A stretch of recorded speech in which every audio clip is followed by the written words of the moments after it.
coordinator of Berlin meeting of our small Erasmus Plus funded group. I hope everyone can hear me. So please, just someone writes me in the chat if you can hear me.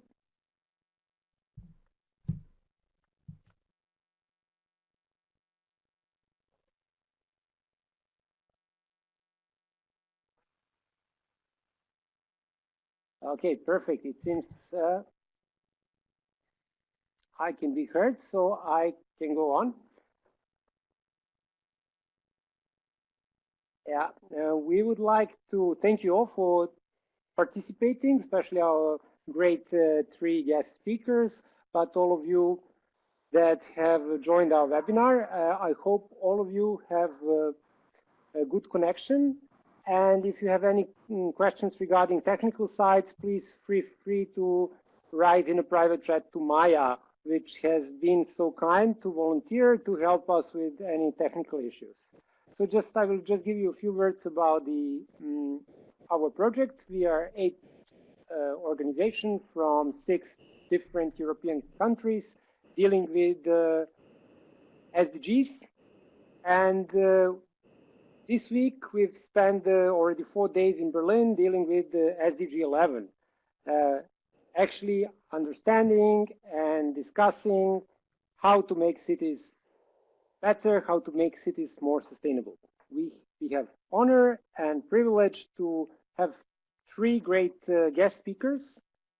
These are Dr. Abhay Adhikari from Sustainable Development and Innovation Lab in York, Dr. Aristide Athanasides from École Polytechnique of Brussels, which is also representative of Metabolism of Cities organization, and very honored to have Professor Dr. Yachnov with his group of students in Rotterdam, Erasmus University Rotterdam.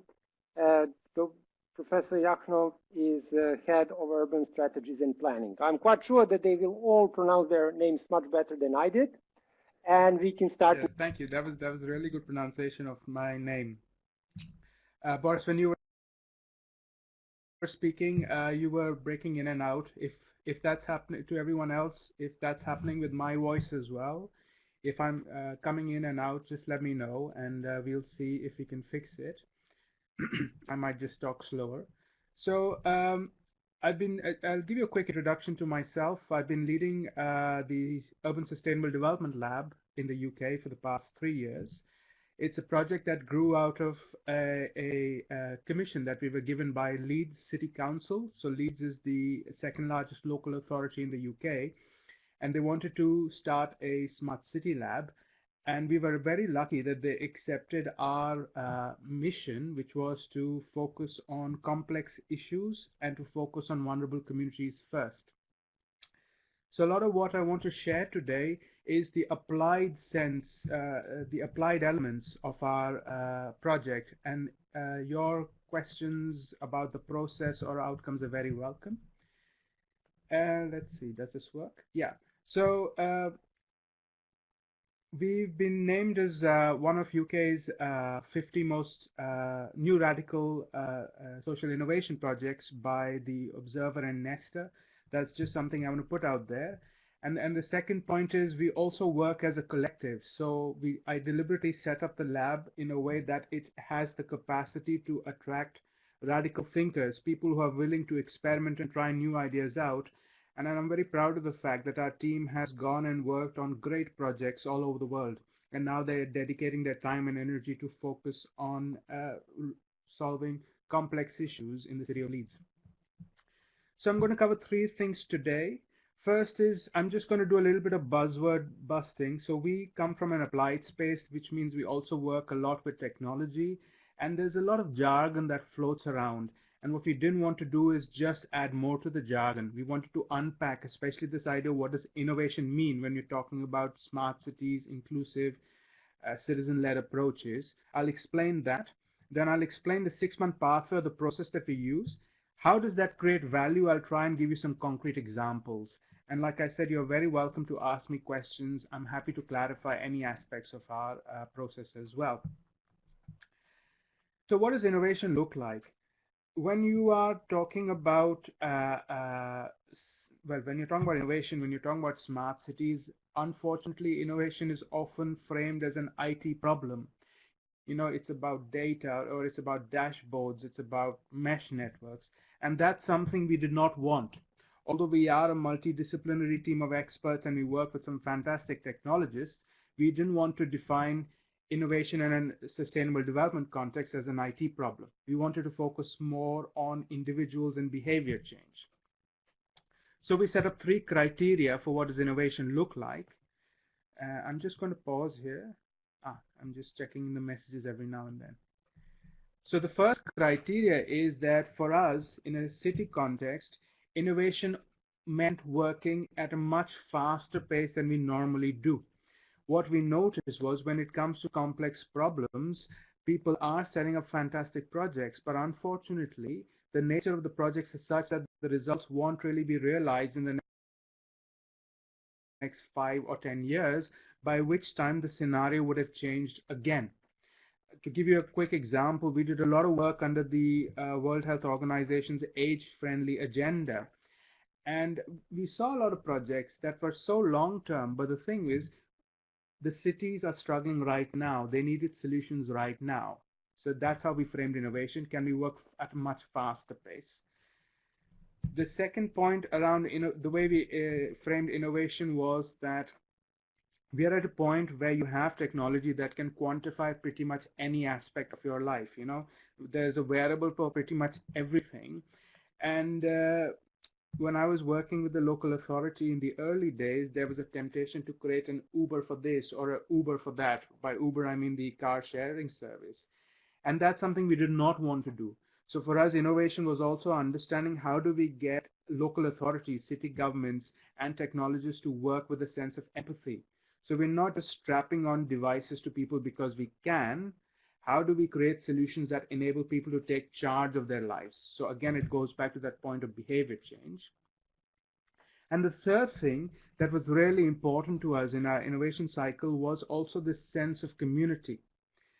This is an open remark, and you can leave me a comment in the chat box if you want, but for me and for my team, we've seen so many projects that set out to achieve grand visions and solve complex problems, and they create good solutions, but they fall time and again because what's really missing is that community.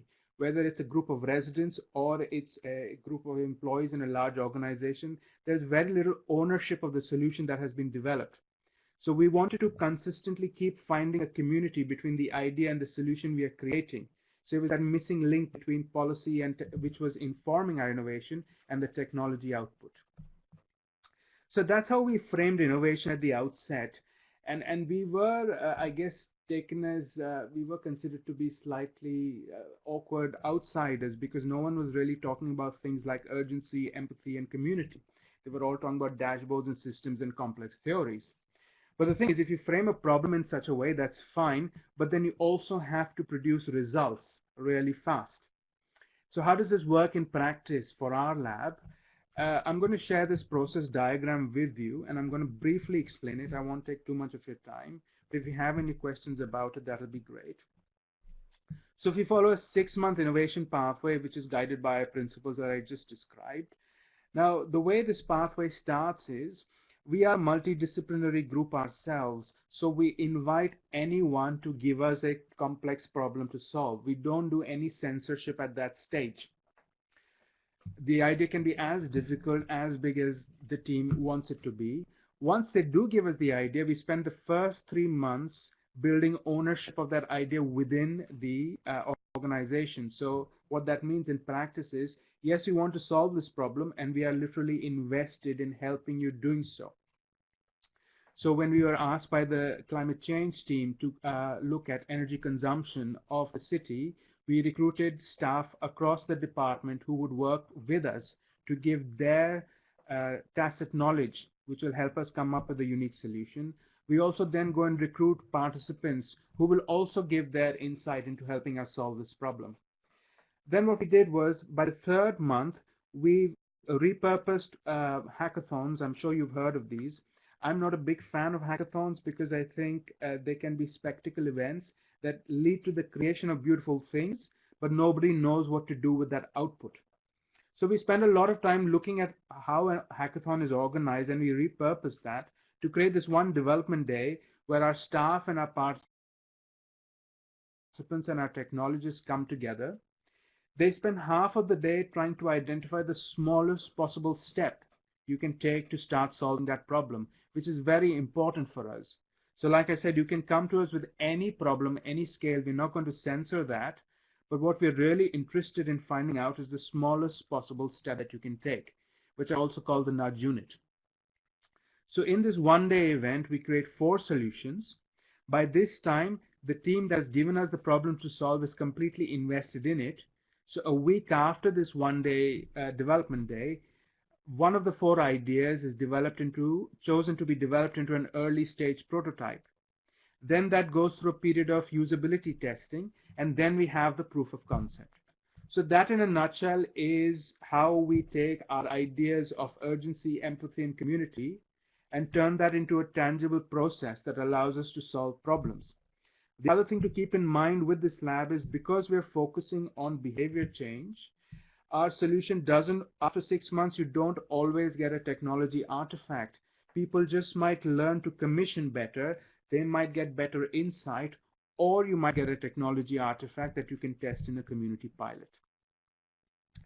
I'll pause now briefly. Does anyone have any questions for me about this pathway or any aspect that I've covered so far?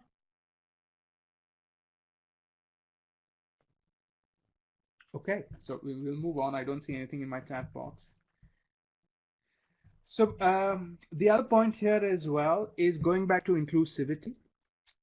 If you're working in a city context and you're looking at a complex social issue and you want to work with vulnerable communities, then I think your team also has to represent that.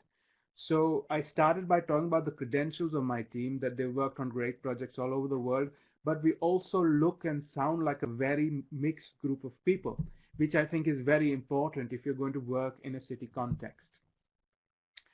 Other things to note about our process, which is not evident from our pathway, is that we are always using new techniques, and we're looking at new participatory formats, because very often, when you're trying to understand your users' needs, things like focus groups, I feel, don't really work, because you can do the best prep and be as accessible, but people will still give you the answer that they think they want you to hear. So we use a lot of Lego serious play, and this is a photograph from a workshop that we ran to understand death and funeral practices amongst the over 60s, where we used LSP to understand what is it that we need to do to tackle this issue using technology sensitively in a very sensitive manner. As far as possible, we try and situate our work in the city. So although we are a lab, because we do a lot of experimentation, as you can see here, all of our early stage prototypes, they're taken out into real settings.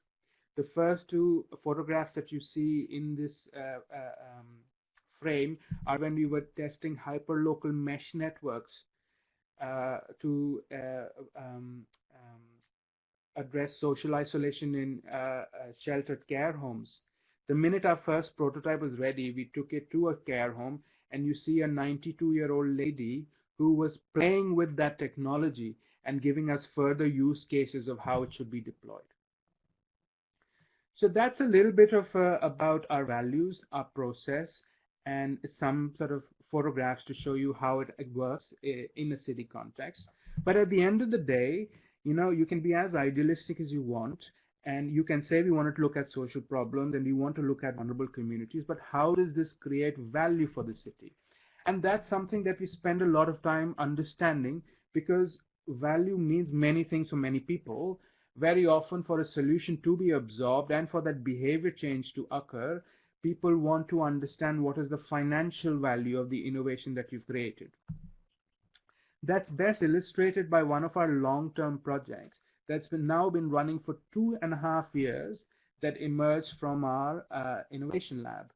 So we were approached by the public health team. So in the UK, every local authority has a public health team. And they came to us with a problem saying that by law, they are expected to engage the 10% most deprived communities in the city of Leeds. So connect them with social care and so on. And that's approximately 14,600 people. Now, if they wanted to do their job really well, that would require 140 full-time staff. But the reality is they only have between 10 and 20 staff. So these are the kinds of problems people were coming to us with, saying, okay, how do we solve this? Using our pathway, we came up with this solution. It's called CareView. At this point of time, it's been funded by the National Health Service, the NHS in England, for a citywide trial. So our solutions aren't disruptive, I use quote marks, or groundbreaking just because we're using technology. They're really sensible. So what CareView does is, if you think about it, in a city, there are lots of public sector staff like postal workers, health workers, police officers who are walking the streets. We give them, they can access this web page using a username and password. And if they spot a property where they think that property has one of 6 signs of social isolation, like an untidy garden, they just tap their phone. And over time, a lot of public sector staff out on the street create this insight to create heat maps of social isolation. So going back to our original problem, how does the public health team, which is chronically understaffed, go and engage 14,000 people? We said the first thing we can help you do using technology is create a system where many people across the city can help you actually identify where the hotspots occur. Now, that's not the end. At the end of the day, we also have a responsibility to understand, so why does this solution create value? Why is there a compelling business case or a use case for you to use this digital technology? So the first thing we realized, CareView works as a really good training tool.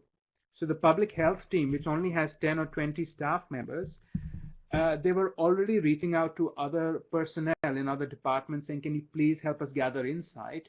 And now with CareView, they could train staff how to gather insight in 40 minutes rather than run a half-a-day session.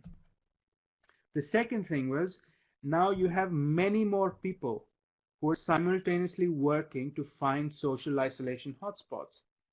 As a result, now the team, which was supposed to knock on all the doors and provide the service to socially isolated residents, can focus purely on the service provision of and their capacity is 300 homes.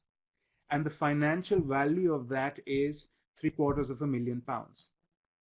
So as soon as we got the financial value for our project, in addition to showing how it creates behavior change, everyone got up and took notice, which is why the project has now been running for the past 2.5 years. So what have we done here, which is important? I mean, this is my key takeaway for all of you, is that, yes, we've got a complex problem, but what we've done is we've created a shared narrative for what the solution can actually be. For our case, very often the solution is technology. We worked with the local community to refine that problem and then co-produce a solution, as opposed to second-guessing the problem and then creating a solution that nobody wants. Ownership is really important.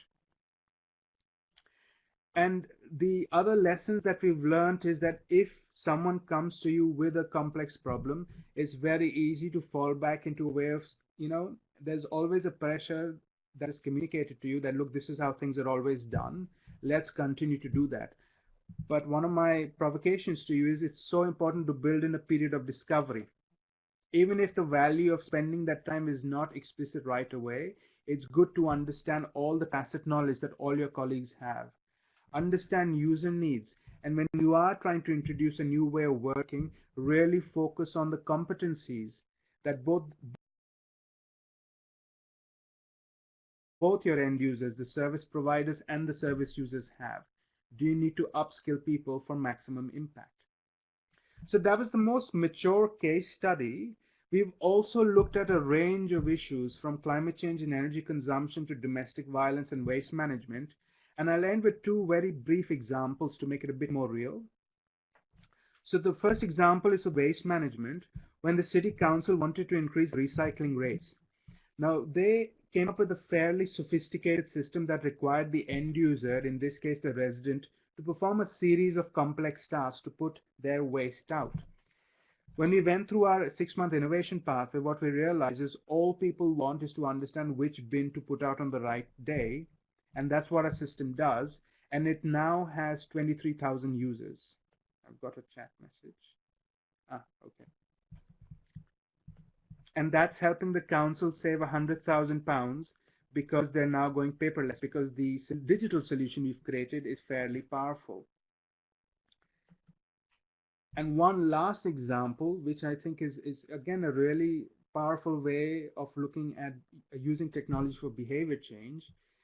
The City Council came to us with a challenge saying, how do we reduce our energy consumption, our bill, by 10%? We've done everything from installing efficient light bulbs to making sure people have sensors so that energy is not wasted, and so on. What we did was we worked with the council's energy supplier, and we got their data of every council building, the energy consumption every 30 minutes for 5 years. And what that showed us was that after the last employee leaves a building, it takes an additional 3 hours for the building to go down to baseline energy consumption. And the reason for that was because the cleaners came in, and that set up all the sensors off and all the lights would go on again. So the council is now using this insight to create personalized behavior change programs for all of its different buildings, which is helping it cut down its energy consumption bill. So I'll stop there because I've run over time. I have thrown a lot of ideas at you about our process, about the outcomes, about the pressures of creating financial value for your digital innovations. Does anyone have any questions for me?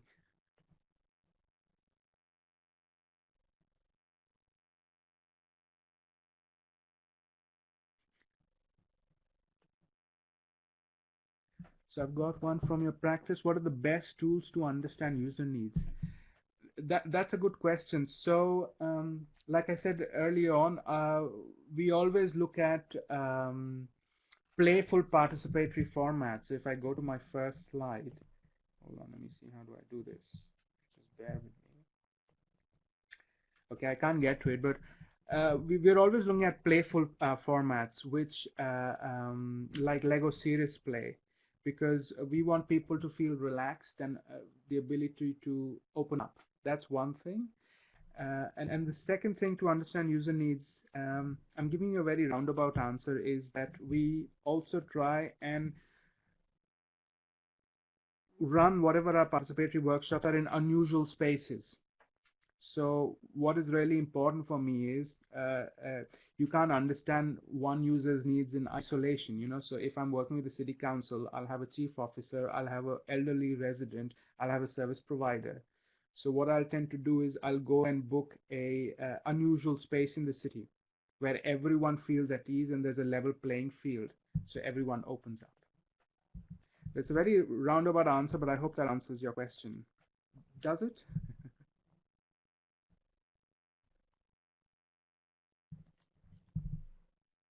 You're welcome.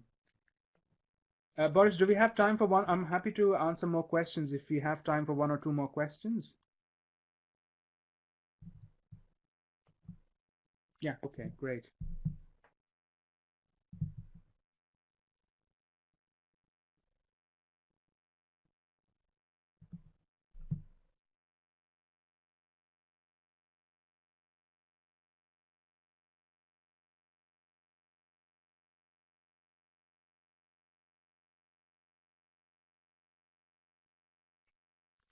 What is the ratio of time on tech development versus stakeholder and user consultation? Okay, I can answer that. Let me just go back to my diagram.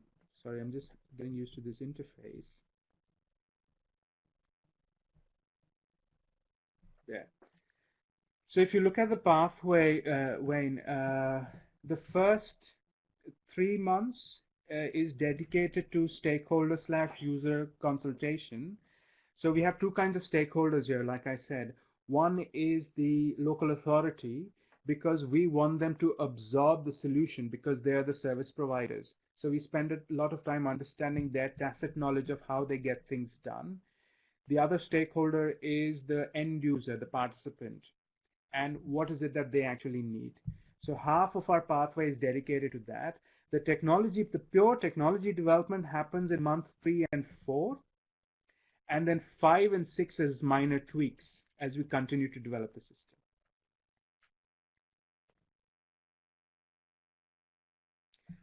Alex says,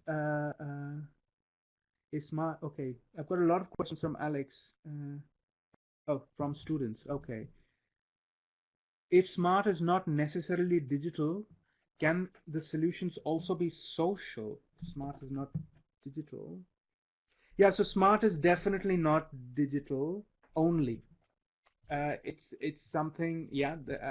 For me, digital, if I'm creating a digital solution, guys, it's not the start of the process or the end of the process. Whatever digital solution I have is something that's allowing people, what I say is allowing people to mediate a new relationship with each other. Second question is, how do you choose people that are going to participate? Very good question. So when I was building my team of technologists, in a city context, I wanted small and micro businesses who are based in the city. I wanted them to be ambitious and have excellent credentials, but at the same time, I wanted them to be slightly angry and have a strong social conscience, because I feel just being a good technologist is not enough if you're working in a smart city context. How can we get involved in working with the lab? Send me an email, tell me what your interests are, and our lab is now growing. So we are increasingly working in many European cities. And if you have a particular interest, drop me a line and I'm more than happy to have a chat with you. I think that's all of your questions. I think I've answered everything. Anything else, guys? You have 3 minutes, so you can shoot me one more question if you want.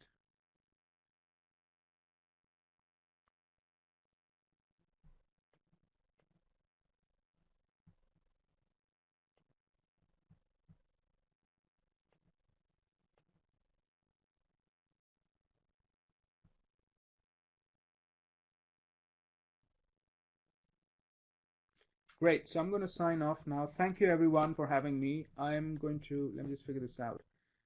Video goes here, and I'm going to switch off my audio now.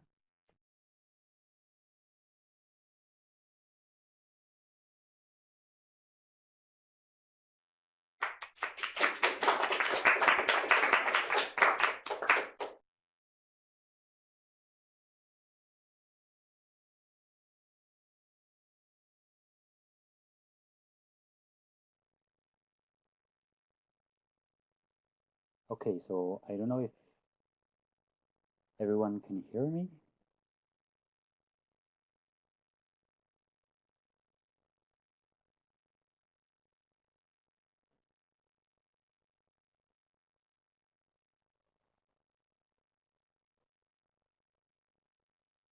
Yes, yes, great.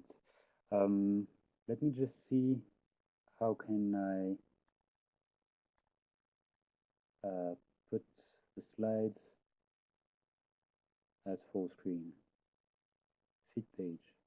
Yeah, I guess that's, I don't see.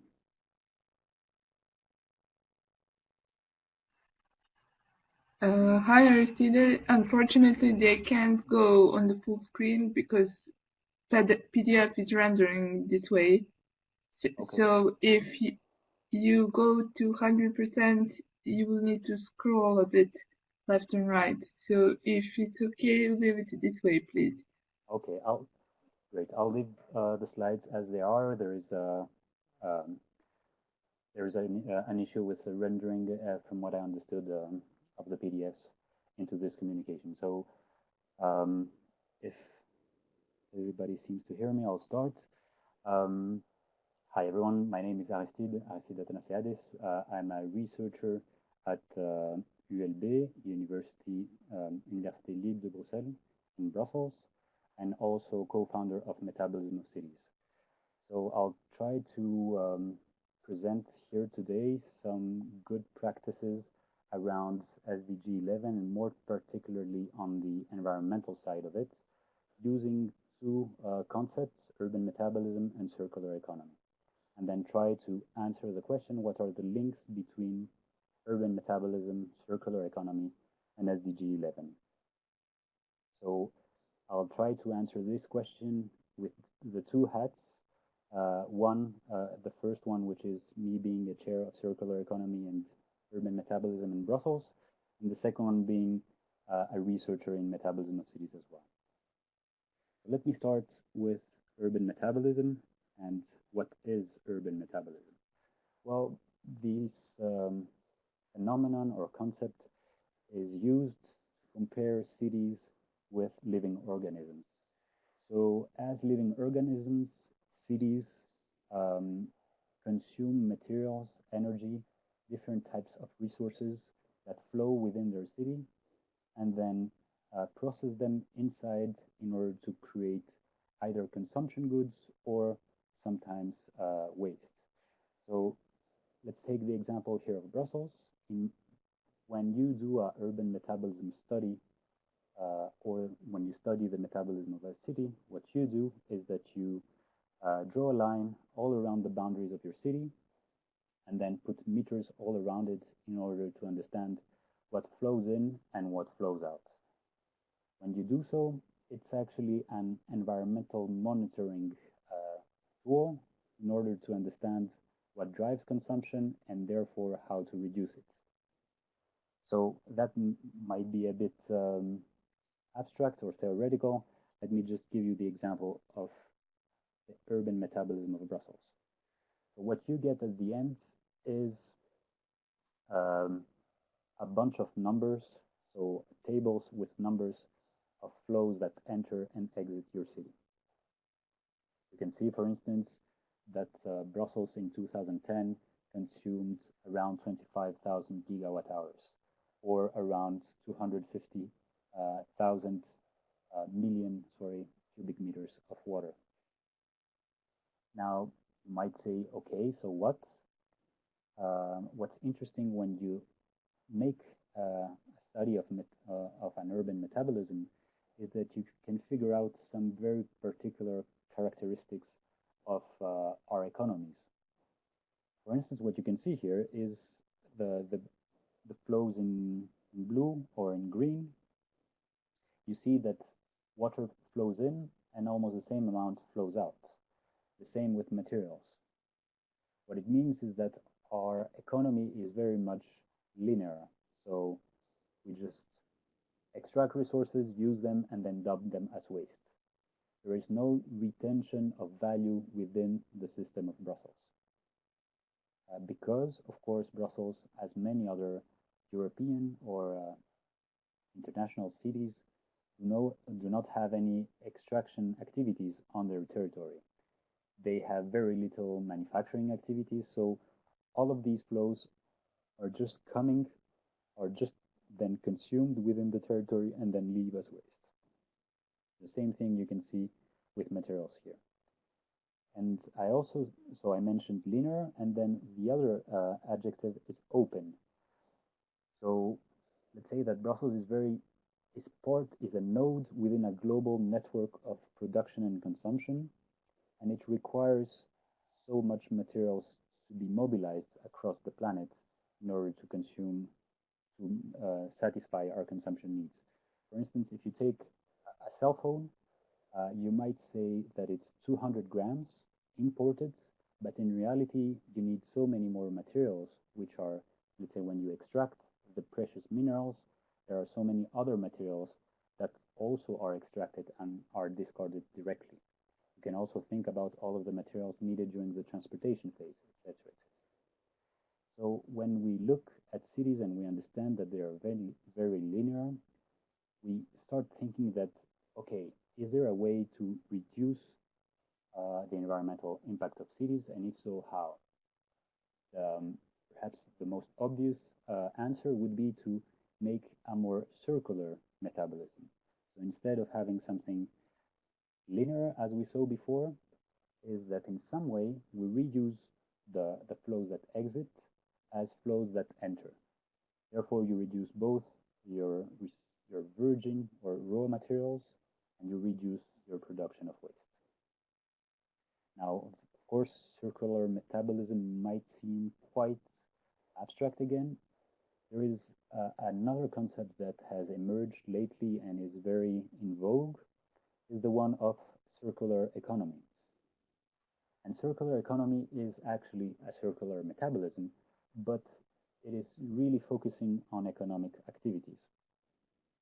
So this type of economic activities are the ones that try to increase resource efficiency, decrease the environmental impact of the products at each life cycle stage, and ideally do that while increasing human well-being. Now, what is a circular economy except of this definition? Well, imagine today in this example of this telephone, we extract materials and we manufacture the phone, and then it's distributed to the stores for us to use it for an amount of time, and then we discard it.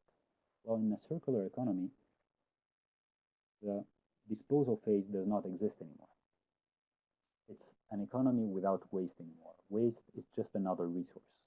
And in that economy, you, in order to eliminate the idea of waste, what you have to do is to repair as much as possible. When it's not possible, you have to reuse.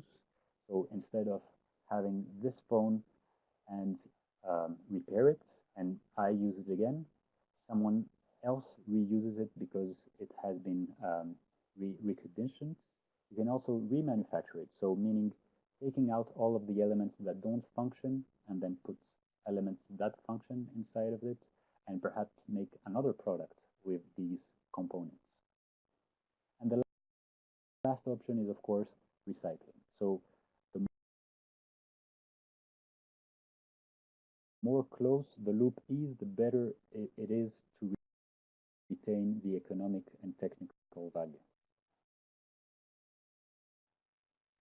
Now, again, how do we do all of this? So we're talking about recycling flows, reusing those materials, but how can cities do that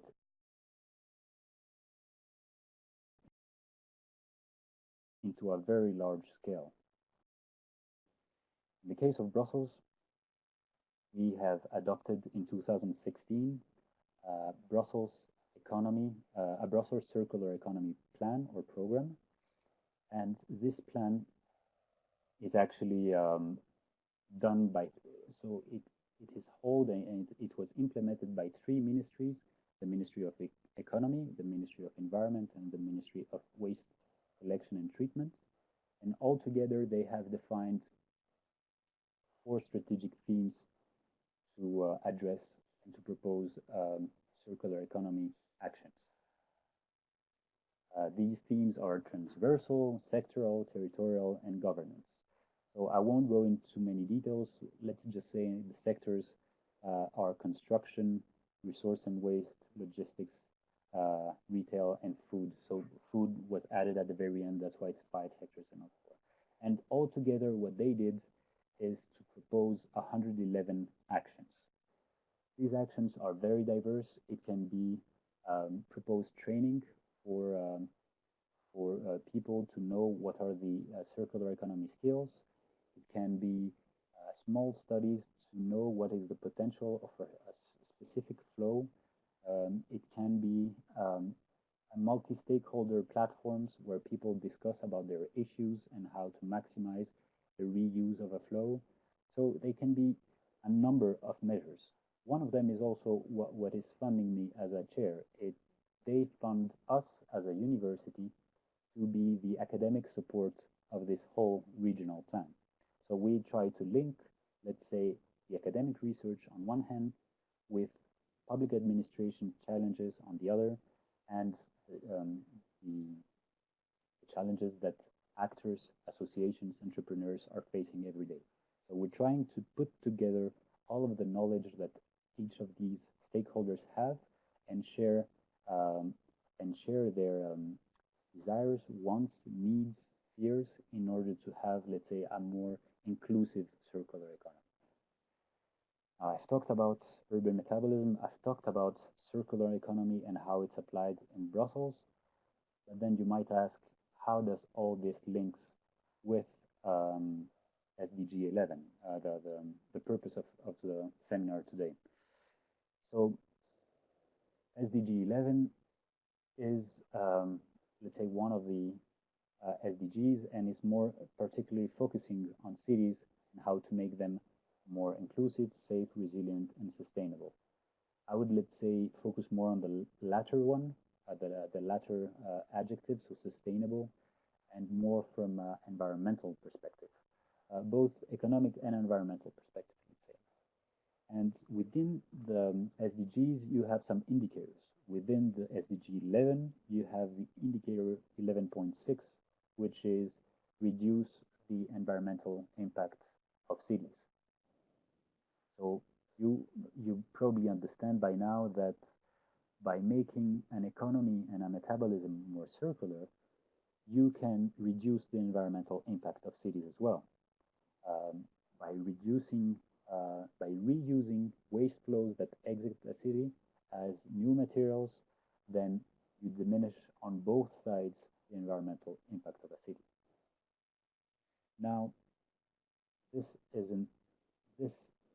the link with the SDG 11, but you might ask, how do we go, from just Brussels to all the cities in the world, or to different cities in the world?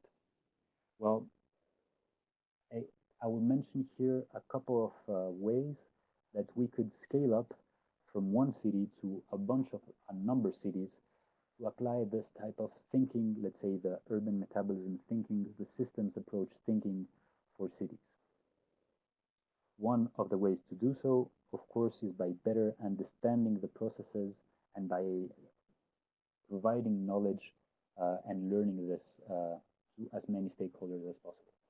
So now I'm putting my second hat, the one of Metabolism of Cities, which is a platform, a non-profit organization that is promoting as much as possible these concepts, but in an international scale, and we try to do this within a community and create a community. So one of our actions over there is to create an online course, a free online course of urban metabolism for policymakers. We really think that by doing so, if local administrations understand what are the challenges at stake, and by providing examples from other cities and how to do so, there might be a real interest and a common interest to work into reducing altogether our environmental impacts. The second way is to have available, accessible, and curated information. What we do in this platform, we collect all of the studies that exist out there, we map them, and we try to say, okay, you see, for instance, that in some cities you have many studies that have been carried out, mostly in Europe, some in South Asia, Southeast Asia, and some in the US. And we also, within that, so I'm not showing this here, but we have a publication database where once we have collected all of the publications that exist out there, mostly the academic publications, but also some gray literature reports, we are curating all of this knowledge and saying, for instance, if I want to know what to do for a specific flow, let's say construction materials or woods in one city, well, you can filter all of these studies and look at by city, by flow, by year, and really understand what has already been done in order to reproduce it into your city. The last point I wanted to address here was that through this platform, another aspect that we have done is to extract from all of these publications all of the data that exists. So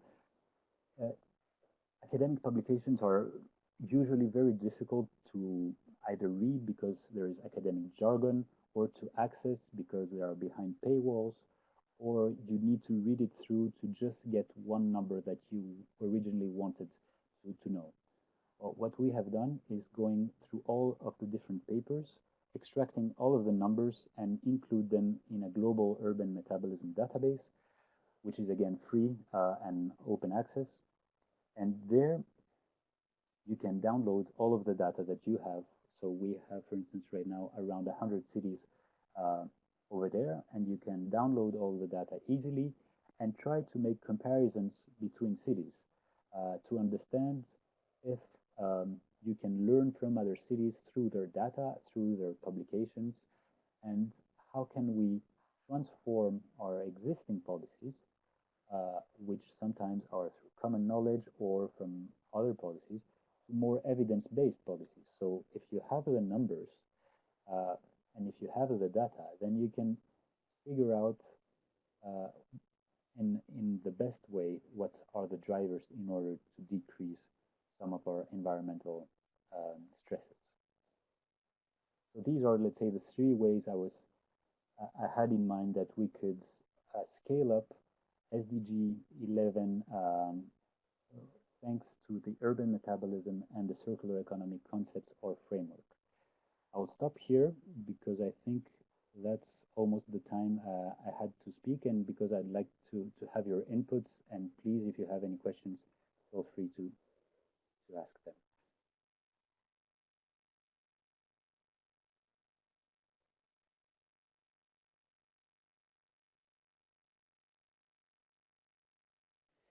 Yes, so I've got a first question from Alex asking if there are any successful cases of circular economy being applied to the food system. Yes, there are. There are many of them. Um, I'll just say one easy example that I have in Brussels. What we do is some co-creation research, so it's action research, and what we do is that there is a link between, let's say, the public administration, some restaurants, some local composting, and also some other associations that are put together and try to rethink all of this together about how to decentralize food, the food system, how to decentralize not only the production and to have more local production, but also decentralize the waste management system. Can we make small biomethanization plants? Is this relevant? If so, where do we have to put them? So for this, we did, let's say, we identify the different stocks or the different, where do we produce what type of food waste? And based on that, we can make different scenarios. So perhaps in the very dense city center, it would be useful to have a collection system with bikes. Perhaps in some other areas where it's less dense, we could build some small biomethanization plants for grass or for garden wastes. So yes, there are some successful cases on that. I don't know if that answers your question.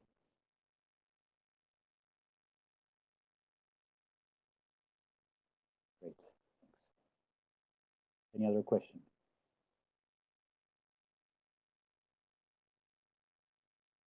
So a very interesting question about if the European Union economic package has any impact.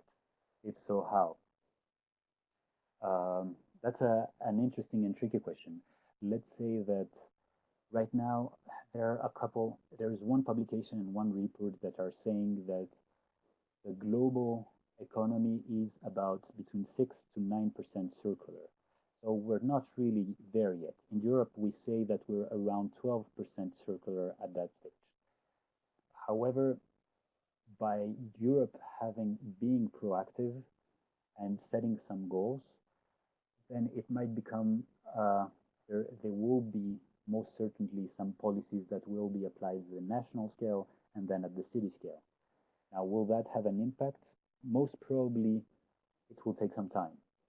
And what is very much important is that we should define what is having an impact and what is being circular. Because most of the times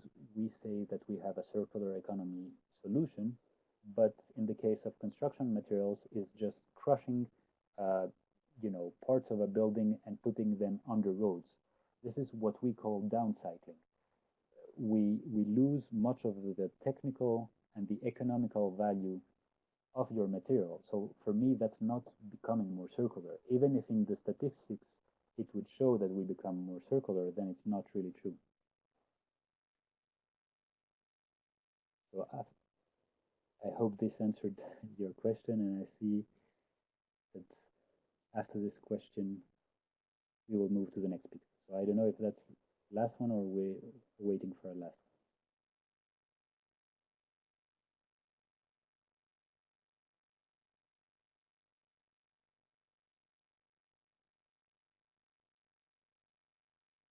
Yes, that was it. I'd like to thank again very much Boris and Maya for making this happen and for inviting me to this talk. Please let me a line if you have any other questions.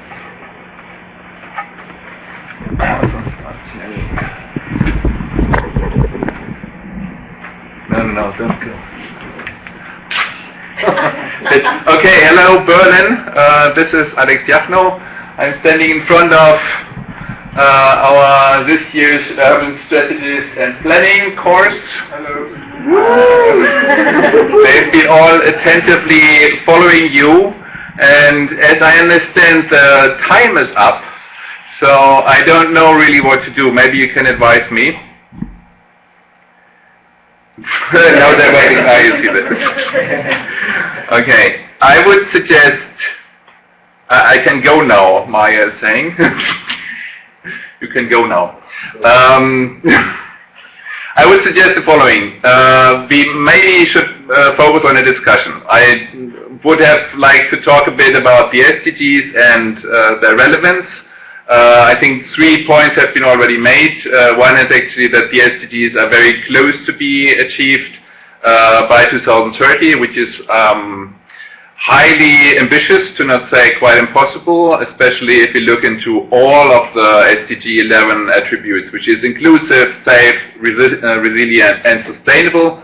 If you focus on sustainability, I think one major point was made by saying that we are in the wrong kind of economy still, and a sustainable city will not be based on the economy we have at the moment, and so this still is a very radical statement. I think there is enough evidence and proof that with an economy based on consumption patterns, on unsustainable consumption patterns, an economy based on, for example, land markets, where land is purchased for the value of it rather than the social, the economic value of it rather than the social value of it, or the social importance of spaces and places, we can quite easily debate that sustainability will not happen. The third point actually that I think has not been made yet, but which is very important, especially for most of the people in this class, urbanization is something that is definitely not sustainable, and we are addressing actually cities that are still to be there.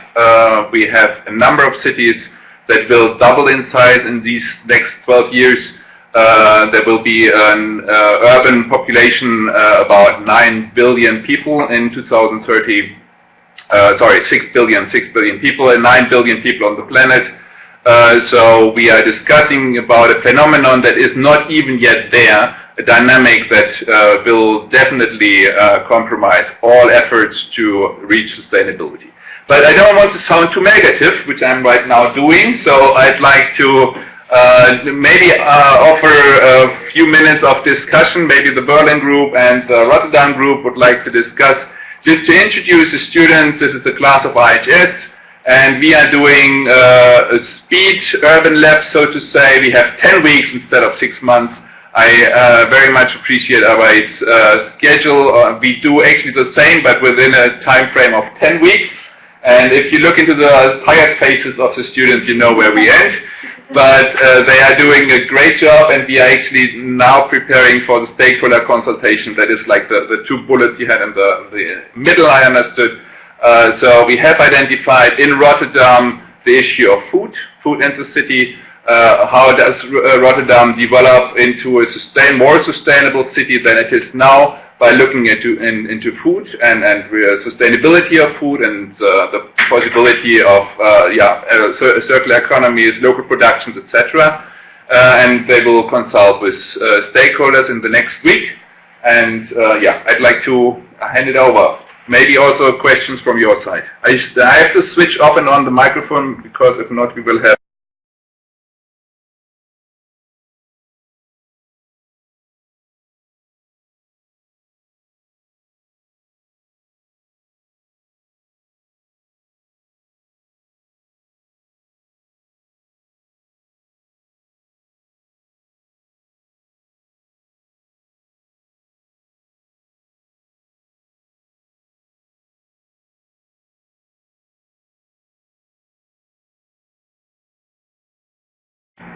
Context as well.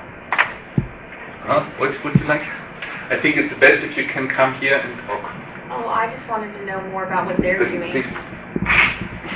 Okay. The microphone is in the camera, so if they want to understand you, you have to tell them. Hello, can you tell me more about what you guys are doing in your program at TU Berlin? It's not TU, it's a different university. Oh. which university is it then? I thought it was TU Berlin.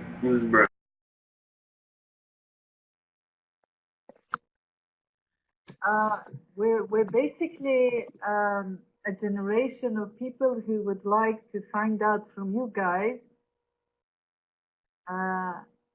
what is it that we can do for the younger generation. So we are a group of practitioners in different countries. We work with companies, we work with organizations, we work with communities.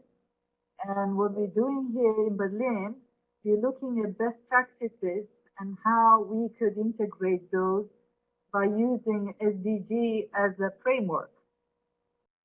But I think that is not kind of an important issue. More important is to know what is the future generation request from us.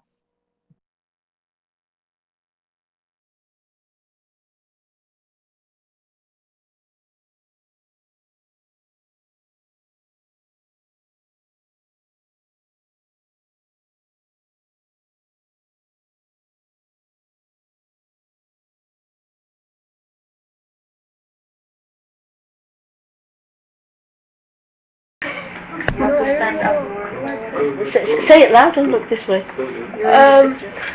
In terms of expectations, like what do you mean by what kind of expectations? For example, do you think, because we look at policy, we look at practices, do you think our leaders, whether they are private sector leaders, CEOs, or government leaders, are doing enough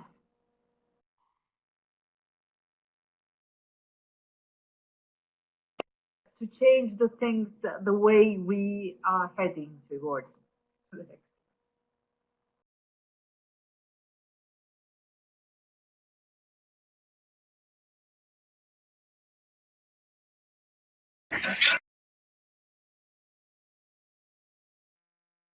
Planet first.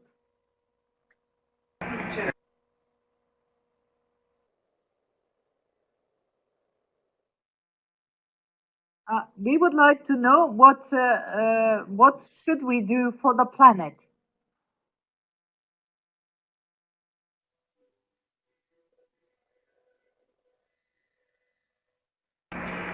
We would like to know this too. Well, as a young person, hi, my name is Alston. As a young person, I think the bureaucracies, the layers of bureaucracies, deter young people from actually playing an active part in making decisions. Because, they're persons in positions of power for quite some time, and then when a young person comes in to contribute their lot, it's a bit, it's a bit controversial, and it creates some issues and motivation for young people. So I think the structure, the structure is something that needs a bit of adjustment. Thank you. Yeah. That's very helpful. Very good.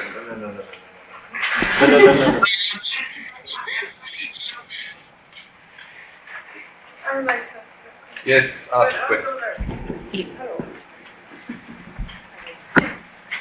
Oh, hi. So, hi, my name is Viviana, and Yes, I think the questions that you are asking, we have been asking ourselves as well. But I would like to know if you have any position on if it has been better to work on policies or to work with small groups that do things from the community. Because personally, so far, I've seen better results when the community itself takes action compared to all the big things that the government does. Agree here that some solutions are often coming from the grassroots, from individuals, and I agree to the previous speaker that the bureaucracies around the decision making and all of that prevents these solutions or ideas to grow and scale.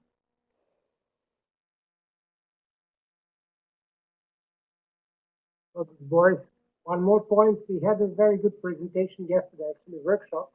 And what we also came to understand is small initiatives on local level and politicians are not necessarily enemies. Sometimes there is just simply not enough trust. Sometimes we distrust our city politics without even asking them for something. So one of the solutions and one of the advices I would give you and give to all of us, first be brave, be open, and have trust. Because, you know, we always imagine those bureaucrats over there like saying no first. And it's not actually like this. They also get the pressure to do something, and they also want to join in digitalization. They just don't know how many times, and many times they're not even asked. So if we can put together these two sides, this would be actually the best solution.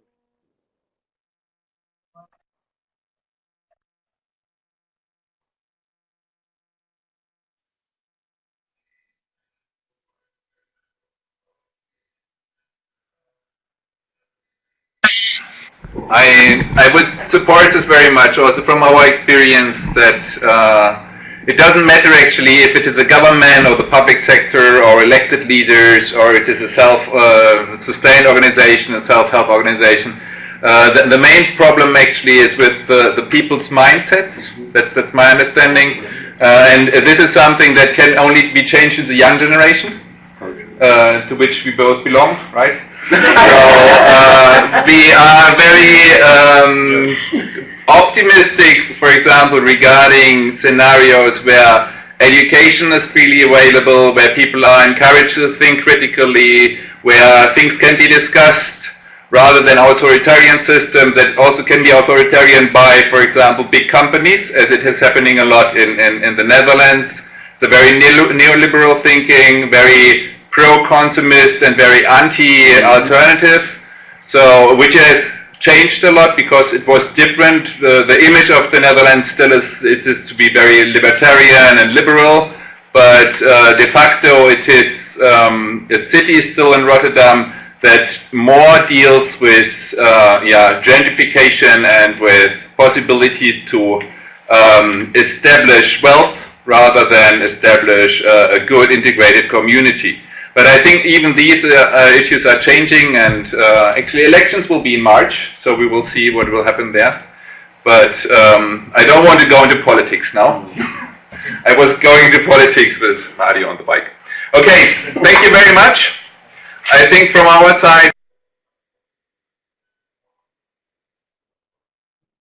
Okay, so we just wanted to say, encourage that on every level we can make some small progress. For example, with our shopping or consumer decisions. If you decide maybe not, you can decide to go vegetarian, but you can also decide to just buy a little bit less meat, or let's say a little bit less of chicken meat. Chicken suffer the most. It's just one small example. So even on a very personal level, you can make a decision because the supermarkets are buying meat according to what is the demand. So this is just a simple, small solution that you can actually calculate that with each time you don't buy a whole chicken, maybe you save like 0.7 chicken lives or something like that. So, but then of course, if you want to increase your reach, or you need to work with policy in policy work, but maybe even there is a middle level. For example, you can work with companies that raise those chickens. That's just one small example, but so you can advocate for, let's say, their cages to be bigger. That's just an example. So sometimes the individual action doesn't go against some need for systemic change. You can build the change from the ground. So, and thank you for your for this meeting and this collaboration that we just had. So I just wanted to greet you at the end. And wish you all the best and take care.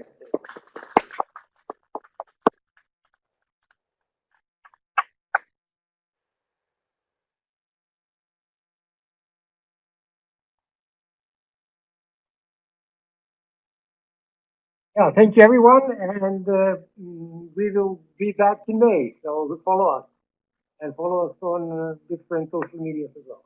Thank you. Bye bye.